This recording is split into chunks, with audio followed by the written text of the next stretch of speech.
చేతు గుర్తుకే చేతు గుర్తుకే జై కాంగ్రెస్ జై కాంగ్రెస్ జై కాంగ్రెస్ జై కాంగ్రెస్ హై హై కాంగ్రెస్ జై జై కాంగ్రెస్ హై హై కాంగ్రెస్ జై జై కాంగ్రెస్ చిరణ నాయకత్వం చిరణ నాయకత్వం బాయ్నా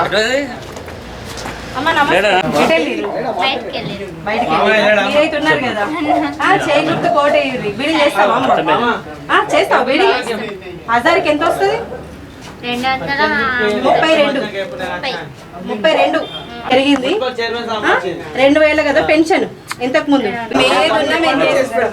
ఇంతకు ముందు వాళ్ళు చేసిరా చేయలేదా మీరు చూసిరు ఇప్పుడు మేమేం చేస్తామో కూడా చూడరు తప్పకుండా ఈసారి మాత్రం ఇక్కడ హాస్పిటల్ లేదు బీడీలు చేసే వాళ్ళకి అవునా బీడీలు చేసే వాళ్ళకి ఇక్కడ హాస్పిటల్ కూడా అవుతుంది పిఎఫ్ ఆఫీస్ అంటే నాకు అర్థం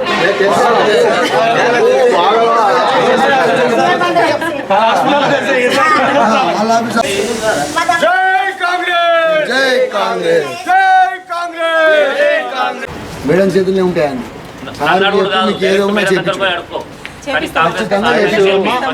ఏదున్నా మీ అజెండాలోకి రావాలి మీ అజెండాలో గిన్ని ఇప్పించుడే సరేనా మీరు కానీ ఎలక్షన్ తర్వాత 300 వస్తుందమ్మా హజార్కి 232 ఉండే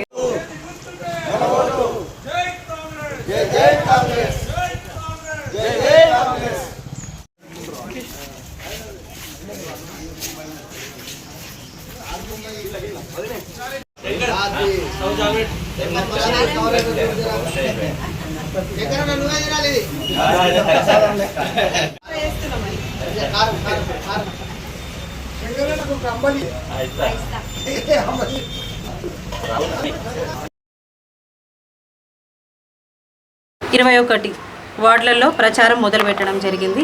అలాగే అన్ని వార్డులోంచి ఆ వార్డులోంచి వెళ్ళి సీనియర్ కార్యకర్తలు సీనియర్ నాయకులు అందరూ రావడం జరిగింది. ప్రతి ఒక్క ఇంటికి వెళ్ళి గవర్నమెంట్ ప్రభుత్వం నుంచి వచ్చే పథకాలు చెప్తూ ఉంటే ఆడవాళ్ళు చాలా సంతోషంగా స్పందించి మమ్మల్ని ఇంట్లోకి ఆహ్వానిస్తున్నారు. చాలా అంటే చాలా సంతోషంగా ఉందమ్మా. మేము ఖచ్చితంగా జీవన్ రెడ్డికి మాత్రమే ఓటేస్తామని ప్రతి ఒక్కరు చెప్పడం జరుగుతుంది. చాలా సంతోషం అనిపిస్తుంది. ఎవరింటికి వెళ్ళినా బొట్టు పెట్టి ఆహ్వానిస్తున్నారు. చాలా అంటే చాలా సంతోషంగా ఉన్నది.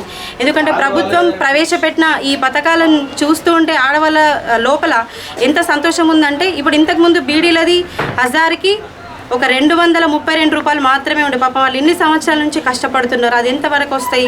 ఇప్పుడు జీవనన్న వాళ్ళ కష్టాన్ని గుర్తించి 300 రూపాయలు చేయడం జరిగింది. ఆఫ్టర్ ఎలక్షన్ల తర్వాత అది అమల్లోకి వస్తుంది. అలాగే ఇంతకుముందు గతంలో ఉన్న ప్రభుత్వం 2000 రూపాయలు పెన్షన్ చేయడం జరిగింది.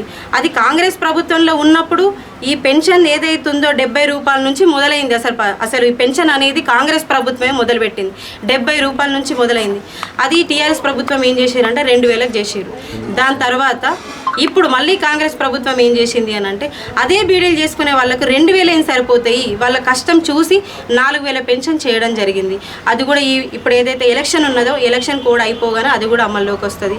ఈ ఉచిత బస్సు కానీ ఫ్రీ కరెంటు కానీ 500 సిలిండర్ కానీ ప్రతి ఒక్కరి ఇంటికి వెళ్తూ ఉంటే మాకు వస్తుంది అని చెప్తున్నారు. చాలా సంతోషంగా ఉందమ్మా. మీరు అందరు చాలా సంతోషంగా మమ్మల్ని ఆహ్వానిస్తున్నందుకు. ఇక జీవన్ రెడ్డి గారిని గెలిపించుకునే బాధ్యత మనందరి మీద ఉంది.